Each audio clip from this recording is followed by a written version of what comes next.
أعوذ بالله من الشيطان الرجيم. بسم الله الرحمن الرحيم.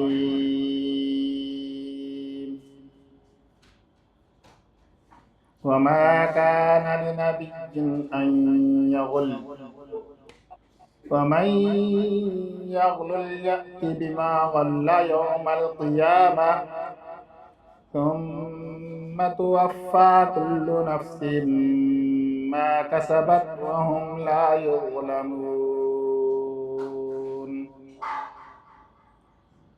أفمن اتبع رضوان الله كمن باء بسخط من الله ومأواه جهنم وبئس المصير. هم درجات عند الله والله بصير بما يعملون. صدق اللہ العظیم. وما کان اور نہیں ہے لنبی کسی نبی کے لیے ان یغل کہ وہ خیانت کرے.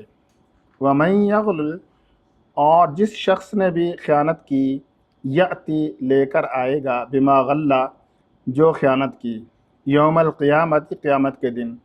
ثم توفی پھر پورے کا پورا بدلہ دیا جائے گا کل نفس ہر نفس کو ما کسبت جو اس نے کمایا وہم لا یظلمون اور وہ کچھ بھی ظلم نہ کیے جائیں گے. افمن اتبع کیا وہ شخص جس نے اتباع کیا رضوان اللہ اللہ کی خوشی کا کمن باء بسخط کیا اس شخص کی طرح ہو سکتا ہے جس نے پا لیا ناراضگی کو من اللہ اللہ سے ومأواہ جہنم اور اس کا ٹھکانہ جہنم ہے وبئس المصیر اور وہ کتنا ہی برا ٹھکانہ ہے. ہم درجات لوگوں کے لیے درجات ہیں عند اللہ اللہ کے ہاں واللہ اور اللہ بصیر دیکھنے والا ہے بما یعملون جو وہ کرتے ہیں.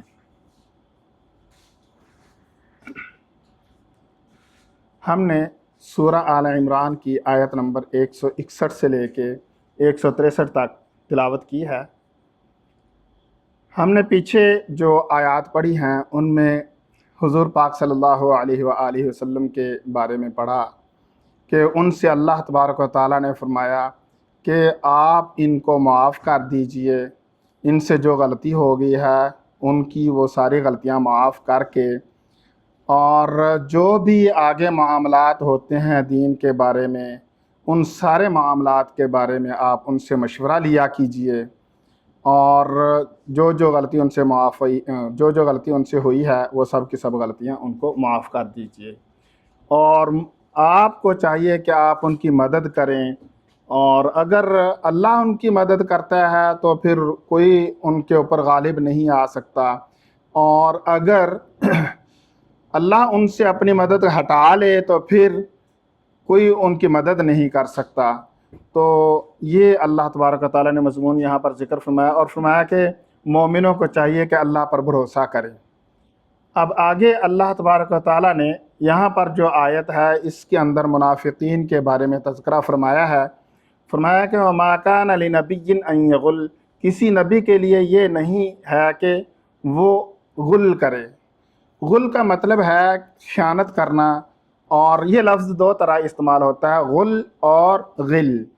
غل کا مطلب ہوتا ہے کہ خیانت کرنا، کسی چیز کو چھپا لینا، کسی چیز کو چوری کر لینا. اور غل کا مطلب ہوتا ہے کہ دل کے اندر کسی کے لیے کینہ رکھنا، یعنی کہ دل کے اندر اگلے کے لیے یہ رکھنا کہ میں اس کو نقصان پہنچاؤں گا لیکن اس کو پتہ نہ چلے، اس انداز میں آہستہ آہستہ اس کو نقصان پہنچانا. تو یہاں پر غل کا لفظ استعمال ہوا ہے. تو اصل میں منافقین نے یہ مشہور کر دیا تھا کہ حضور پاک صلی اللہ علیہ وآلہ وسلم نے احد کے موقع پر کچھ نہ کچھ مال غنیمت میں سے اپنے لیے علیحدہ چھپا لیا ہے. تو اللہ تبارک و تعالیٰ فرما رہے ہیں کہ کوئی بھی نبی ایسا ممکن ہی نہیں ہے کہ کوئی نبی ایسا کرے، کسی نبی کے لیے ایسا ممکن نہیں ہے کہ وہ کسی چیز کے اندر خیانت کرے۔ اور اگر یہ غل کا مطلب لیا جائے تو اس کا مطلب ہے، منافقین نے کہا تھا عبداللہ ابن ابی نے، کہ یہ جو کہتے ہیں نا میں اللہ کا رسول ہوں اور میں اللہ کا نبی ہوں، اللہ کی مدد آئے گی، یہ ساری باتیں کرتا ہے، اس کے بارے میں یہ تو ہمیں نا اپنے مفاد کے لیے استعمال کر رہا ہے، ہم سب لوگوں کو نا اپنے مفاد کے لیے استعمال کر رہا ہے، اور جو ہی اس کی حکومت بنتی جائے گی نا اس نے سب کو چھوڑ دینا ہے۔ تو اس اگر دونوں طرح یہ اگر مراد لیا جائے تو یہاں پر مناسب ہے۔ تو اصل تو مقصد یہی ہے کہ حضور پاک صلی اللہ علیہ وسلم کے بارے میں مشہور یہ کیا گیا تھا کہ انہوں نے کچھ نہ کچھ چیز جو ہے مال غنیمت میں سے چھپا لی ہے۔ تو اس بات کو اللہ تبارک و تعالیٰ نے فرمایا وَمَا كَانَ لِنَبِيٍّ، اور نہیں ہے کسی نبی کے لیے أَن يَغُلَّ، کہ وہ کسی چیز کے اندر خیانت کرے۔ اور فرمایا وَمَن يَغْلُلْ يَأْتِ بِمَا غَلَّ يَوْمَ الْقِيَامَةِ، کہ جو بھی خیانت کرے گا وہ اپنی خیانت کے ساتھ، یعنی اگر کوئی مال اس نے چھپا لیا ہے، چوری کر لی ہے، تو وہ قیامت والے دن، وہ نبی کی صرف بات نہیں ہے، سب لوگوں کے بارے میں ہے، جس نے بھی خیانت کی، جس نے بھی چوری کی، وہ اپنا جو چوری کیا ہوا مال ہے وہ اپنے سر پر اٹھائے ہوئے قیامت کے دن اللہ کے ہاں حاضر ہو جائے گا۔ تو فرمایا وَمَن يَغْلُلْ يَأْتِ بِمَا غَلَّ، اور جس نے بھی خیانت کی، یاتی آئے گا بما غلّ، جو اس نے خیانت کی ہے، یوم القیامت، قیامت کے دن، قیامت کے دن اس مال کو ساتھ لیے ہوئے آئے گا اور اللہ کی بارگاہ میں آ کر حاضر ہو جائے گا۔ ثم توفیٰ، پھر کیا ہوگا کہ اس کو پورے کا پورا بدلہ دیا جائے گا، کل نفس، جس ہر ایک نفس کو، ما کسبت، جو اس نے کمایا، وہم لا یظلمون، اور ان پر کوئی ظلم نہ کیا جائے گا۔ مثال کے طور پہ یہاں دنیا میں یہ ہوتا ہے عام طور پہ کہ اگر ہمارا کسی نے نقصان کیا تو ہم اس سے بدلہ اس سے دگنا لیتے ہیں۔ اگر کسی نے ہماری کوئی 10 روپے کی چوری کی ہے تو ہم سوچتے ہیں اس سے 100 روپیہ نکلواؤ۔ اگر ہمارا کسی نے 100 روپے کا نقصان کیا تو ہم کہتے ہیں کہ 1000 روپے یا کم از کم اس کو جرمانے کے طور پہ 500 روپیہ جو ہے نا اس کو جرمانہ پڑنا چاہیے۔ تو یعنی کہ اگر کسی نے تھوڑا نقصان کیا ہم کہتے ہیں اس کو اس سے دگنا جو ہے وہ ہمیں کم از کم جو ہے اس سے بدلہ لینا چاہیے۔ تو قیامت کے دن ایسا نہیں ہوگا۔ اگر کسی نے کسی کا 10 روپے کا نقصان کیا تو اس کو 10 روپے ہی واپس کرنے پڑیں گے۔ تو اس حساب سے یعنی نیکیوں کا حساب ہونا ہے، وہاں پہ مال کا حساب نہیں ہونا۔ اگر کسی نے کسی کا نقصان جتنا کیا ہے اس کو اسی حساب سے اس کا بدلہ چکانا پڑے گا۔ تو ثم توفیٰ، پھر پورے کا پورا بدلہ دیا جائے گا، کل نفس، ہر ایک جان کو۔ تو اس کو دونوں طریقوں سے لیا جا سکتا ہے، لینے والے کے حساب سے بھی اور دینے والے کے حساب سے بھی۔ یعنی جس کا نقصان ہوا تھا دنیا میں اس کو بدلہ دیا جائے گا اس کے نقصان کا پورے کا پورا، یا دوسرے طریقے سے اگر لیا جائے دینے والے کے حساب سے تو جس نے نقصان کیا تھا اس کو دوسرے کو بدلہ دینا پڑے گا پورے کا پورا، یعنی جتنا اس نے وہاں سے چوری کی تھی اتنے کا اتنا اس کو لوٹانا پڑے گا۔ ما کسبت، جو اس نے کمایا تھا، وہم لا یظلمون، وہاں پر ظلم نہیں کیا جائے گا کسی کے اوپر بھی۔ افمن اتبع، کیا پس وہ شخص جس نے اتباع کیا رضوان اللہ، اللہ کی رضا کا، اللہ کی رضا، اللہ کی خوشی۔ اصل میں یہاں پر جو ہے نا یہ اس کا معنی اصل میں ہوتا ہے کیا، سوالیہ ہے۔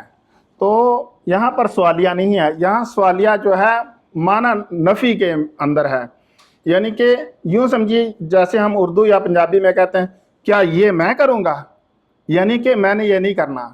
تو اس طرح ہے یہ والی بات۔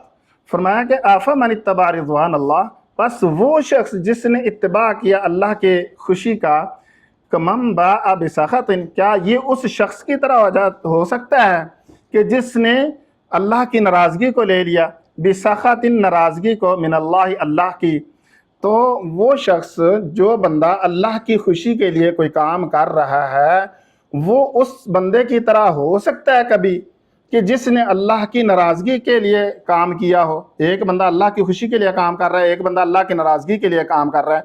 جیسے منافقین ہیں، یہ اللہ کی ناراضگی کے لیے کام کرتے ہیں، اور صحابہ اکرام ہیں یا حضور پاک صلی اللہ علیہ وسلم ہیں، جتنے بھی متبعین ہیں حضور پاک صلی اللہ علیہ وسلم کے، وہ سارے کے سارے کیا کرتے ہیں؟ اللہ کی خوشی کے لیے کام کرتے ہیں۔ اور جو منافقین ہیں یا کفار ہیں وہ اللہ کی ناراضگی کے لیے کام کرتے ہیں۔ جہاں جہاں بھی انہیں پتہ چلتا ہے کہ یہاں پہ کسی مومن کو، کسی اللہ کے بندے کو فائدہ پہنچے گا جو اللہ کی عبادت کرنے والا بندہ ہے، وہ اس کی مخالفت کرتے ہیں۔ تو اس طرح ہوتا ہے کہ اسی بات کو اللہ تبارک و تعالیٰ نے فرمایا کہ کیا وہ بندہ جس نے اللہ کی خوشی کے لیے کام کیا ہے یہ اس بندے کی طرح ہو سکتا ہے جس نے اللہ کی ناراضگی کے لیے کام کیا؟ وَمَأْوَاهُ جہنم، ایسے بندے کا ٹھکانہ تو جہنم ہے۔ وہ بندہ جس نے اللہ کی ناراضگی کے لیے کام کیا ہے اس بندے کا ٹھکانہ جہنم ہے۔ وَبِئْسَ الْمَصِيرُ، اور وہ کتنا ہی برا ٹھکانہ ہے، وہ بہت برا ٹھکانہ ہے۔ ہم درجات، ہم کا مطلب ہوتا ہے وہ سب، درجات درجے ہیں، وہ سب درجے نہیں، اصل میں معنی اس کا بنتا یعنی کہ لفظی معنی اگر کیا جائے تو پھر ہم درجات وہ درجے ہیں، اس کا کوئی مطلب نہیں بنتا۔ اور دوسری بات یہ ہے کہ یہ جو مذکر ہے اور یہ مؤنث ہے یہ دونوں ایک دوسرے کے موصوف نہیں بن سکتے ہیں۔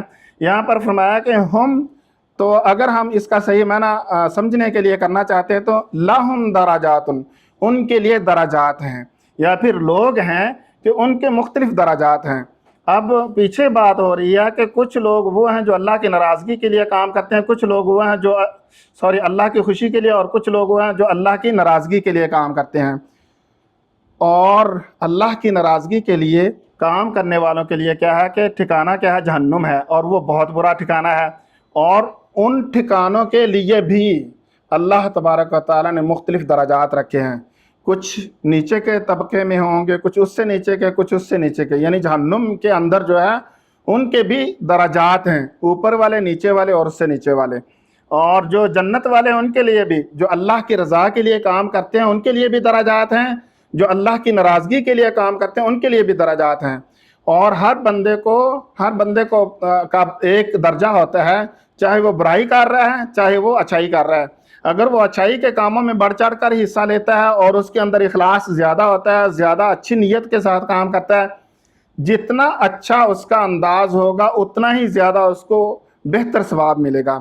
اسی طرح اگر کوئی بندہ اللہ کی ناراضگی کے لیے کام کر رہا ہے، جتنا اس کا زیادہ یعنی غصے کے ساتھ یا زیادہ وہ برائی کے انداز کو لے گا اتنا ہی زیادہ اس کو اللہ تبارک و تعالیٰ اس کی برائی کا بدلہ دیں گے۔